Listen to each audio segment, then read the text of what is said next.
So yung mga kalibre ha, so, mayroon tayong kinonvert dito na Panasonic to. So sira na yung power supply nito. So convert tayo. Naka-live to kanina. So hindi makita yan ang transformer niya. Nilagyan ko na transformer 15 volts saka 5 volts. So ito. So titingnan natin kung gagana.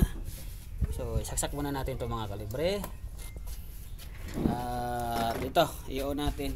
So wala tayo indoor, pero pwede ito sa pandar natin na walang indoor.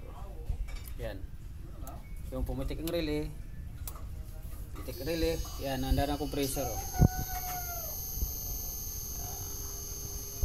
Maandar na yan. So, ano mo, master? Yung compressor. Yan, no? Magana yan, no? Yun, no?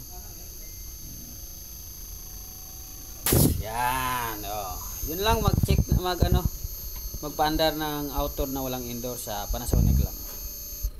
Ayos.